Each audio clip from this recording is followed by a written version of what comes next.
Fontaine, bonjour. Bonjour. Merci de nous accueillir chez toi aujourd'hui. Nous nous voyons pour parler de ton 43e, je crois. 43e. 43e ouvrage, Savoir-faire en franc-maçonnerie. Oui. Est-ce qu'en 42 livres, tu n'avais pas tout dit?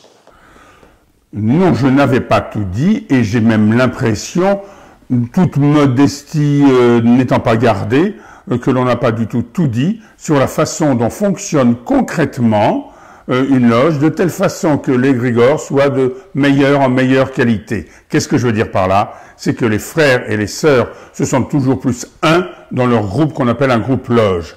Et c'est cela. Et pour cela, depuis maintenant 40, 50, 60 ans, on sait des tas de choses sur les comportements des êtres humains que la franc-maçonnerie, qui est une vieille dame, n'a pas su du tout rénover. Et alors je dis, dépêchez-vous, il y a 28 savoir-faire, mettez-les en œuvre s'il vous plaît, pour être dans le coup et pour que cet égrégore soit de meilleure qualité, qu'on s'aime tous plus, puisque la porte d'entrée de la franc-maçonnerie, c'est le connais-toi toi-même, mais la porte de sortie, et c'est le génie de la franc-maçonnerie, c'est la fraternité. Mais pour ça, la franc-maçonnerie est encore une vieille dame et les frères, les sœurs, surtout les maîtres, ne savent pas encore parfaitement intervenir, alors que l'on sait effectivement comment faire pour améliorer cet esprit groupe. La question que j'aimerais poser, c'est qu'est-ce que savoir-faire en franc-maçonnerie apporte à la franc-maçonnerie par rapport à tout ce qui existe, tout ce qui a pu être écrit au cours des 3 derniers siècles concernant l'instruction?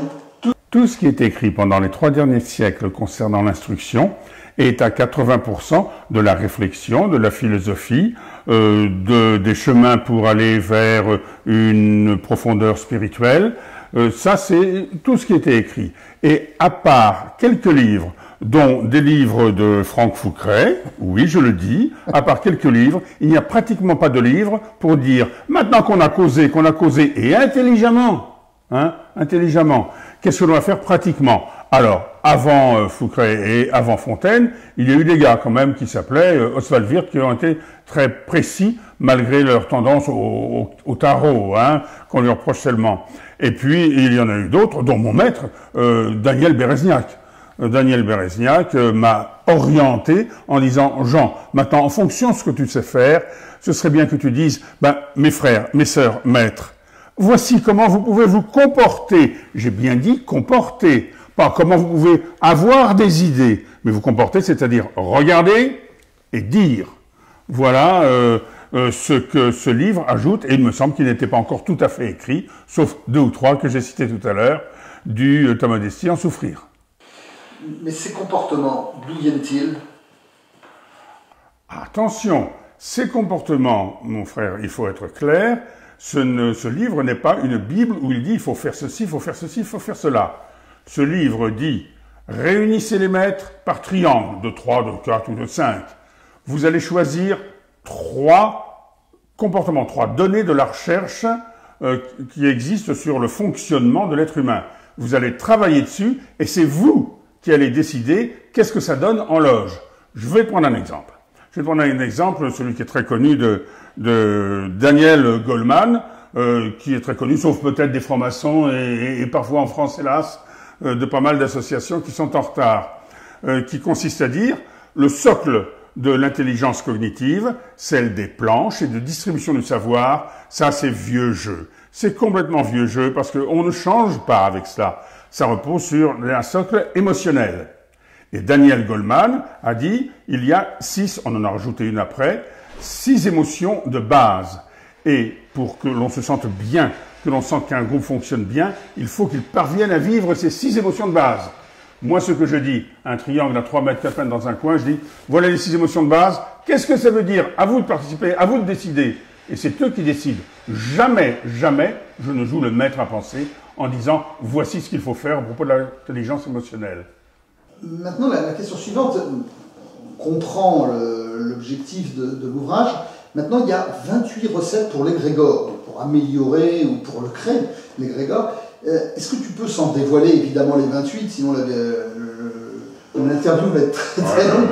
Est-ce que tu peux nous mettre en appétit? D'accord. Alors, d'abord, avant cette mise en appétit, afin que le mets soit le plus succulent possible, j'enlève le mot recette, qui a été exigé en quelque sorte par l'éditeur. Moi, je préfère technique Je préfère méthode, je préfère comportement. Mais il est un fait que recette est plus vendeur. Alors, effectivement, il y en a 28. S'il y en a 28, et pour chacune de ces 28 comportements, je fais travailler, je dis faites des comités d'instruction entre maîtres, on y reviendra tout à l'heure si tu le désires, et je les fais travailler. Ce qui fait que ce livre ne fait pas les 160 et quelques pages, il fait 37 pages. C'est un livre de 37 pages. Le reste, c'est le descriptif des 28 comportements en disant former des petits groupes de maîtres, que j'appelle des comités d'instruction, qui vont se mettre dans un coin, qui vont réfléchir sur 3 comportements ou 3 savoir-faire, et qui reviendront 2 heures après, en plénière, et tout le monde en discute, et on met ça dans la charte de l'égrégore de la loge. Alors, en termes pratiques, au niveau du temps, au niveau de l'espace, est-ce que tu peux en dire plus? Comment ça se passe? Un comité d'instruction, parce que j'appelle ça des comités d'instruction, une de nos grandes obédiences a lancé le mot depuis longtemps, le comité. Je crois que la franc-maçonnerie de demain, ce sera 3 types de comités. Les comités d'instruction, les comités de solidarité, les comités de fonctionnement, qui seront en plus détenus. Mais ça, c'est un autre sujet dont on parlera, le cas échéant, si un jour je dois parler d'Abu Dhabi.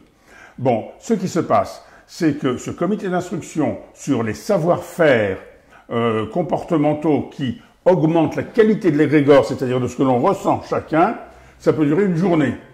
En début de journée, il y a un rapporteur, toi, lui, moi, Pierre, Paul, Jacqueline et Dorothée, peu importe, on ne lui demande pas de grandes compétences, qui dit, allez, on va se mettre pendant 40 minutes par groupe de 3 ou de 4, selon le nombre de maîtres, et chaque groupe de 3 ou de 4, que j'appelle un triangle, va bosser sur 3 données que l'on connaît du comportement humain. Par exemple, je l'ai dit tout à l'heure, l'émotionnel est premier par rapport au cognitif. C'est-à-dire que ça oriente vers l'idée de les planches érudites, ça c'est pour arrière-arrière-grand-papa. Maintenant, il faut changer en fonction des données que l'on connaît bien de Daniel Goleman. Et quand je dis Daniel Goleman, c'est toute une école, où il dit qu'il faut travailler autrement. Il travaille pendant 40 minutes sur 3 dossiers de ce genre. 40 minutes, et il nomme un rapporteur, et reviennent après en plénière, où les 2, 3, 4, 5 triangles ont travaillé chacun de leur côté pendant 2 heures, et chaque rapporteur dit, ben voilà, à propos, si on garde le même exemple de l'intelligence, du quotient émotionnel, comme l'appelle Goleman, voici ce que ça pourrait donner en loge. Et voici, après une planche, le genre de choses que ça pourrait donner.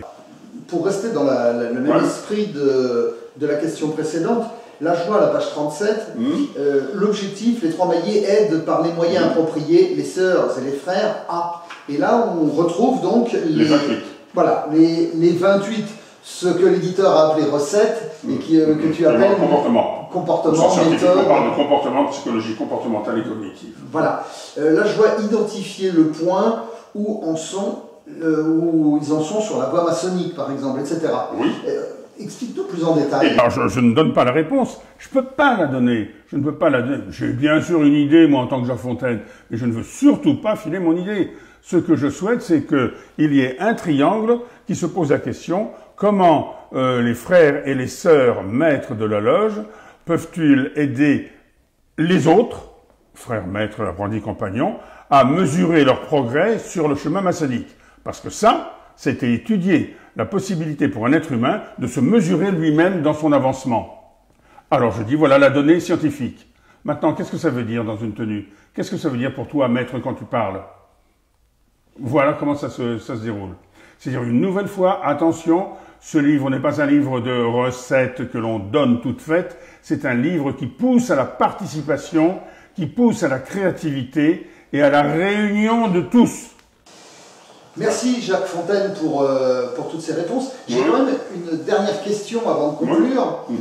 Cet ouvrage, Savoir-faire en franc-maçonnerie, est-ce qu'il est destiné à aux instructeurs, comme on les appelle dans les loges, aux 3 degrés, ou est-ce qu'il est destiné en fait à toute la loge et chacun peut se nourrir de ce qui est dedans et chacun va pouvoir échanger?